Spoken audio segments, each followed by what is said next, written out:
Had to be nice to see this team come back the way it did and the offense come back the way it did. It was a fun game.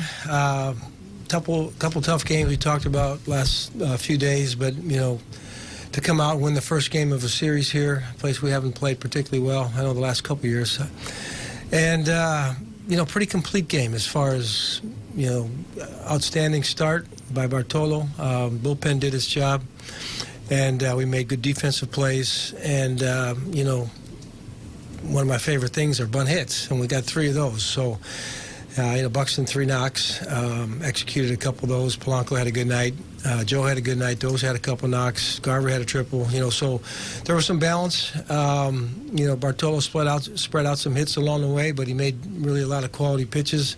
Got us deep into the game. I ended up taking him out there after the base hit by Smoke, just given where we were in his pitch count and everything, and things worked out well at the end.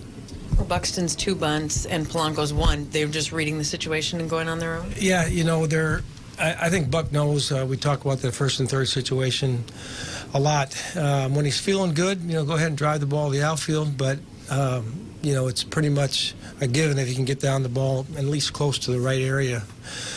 You're going to get the run and potentially get yourself a hit. So that was nice execution. And after the leadoff double, he'd go ahead and try to advance the guy to third any way that he felt the most comfortable. He made a perfect bunt. I think he got to first before anybody touched the ball. So it's good to see. I think he's got more confidence in that part of his game, and you combine that with the way he's swinging the bat, and he's doing a lot of contributing offensively.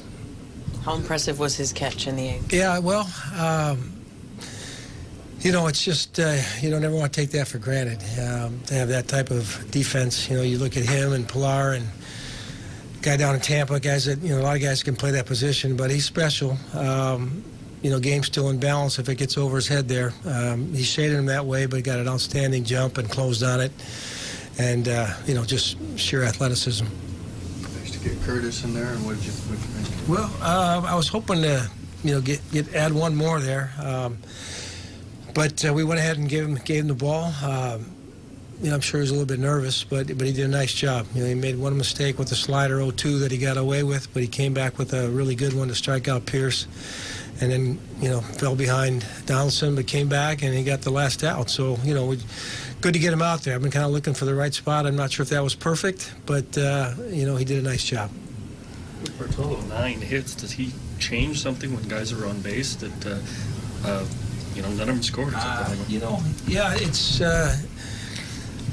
I don't think, situations change what he does too much. I'm trying to think back on some of the hits. Obviously, Smoke got a mistake change up there, and, he got a first. They were attacking the first pitch quite a bit. A couple of situations where they had opportunities. They were, balls that got through the infield for the most part. So I thought, he obviously did good damage control with the base runners that he had. You got your leadoff man on base 8 times, too. That keeps a lot of pressure on their pitching. Does that take a toll? It does. When you get a leadoff man on, you just look for ways to try to get him to score. You just try to keep the line moving somehow. Sometimes it's a bunt, sometimes it's hit and run and stealing a base. I think we stole a few bases tonight too. So, just that leadoff man does changes how the innings unfolds. You get a guy on base right away with 3 outs to play with.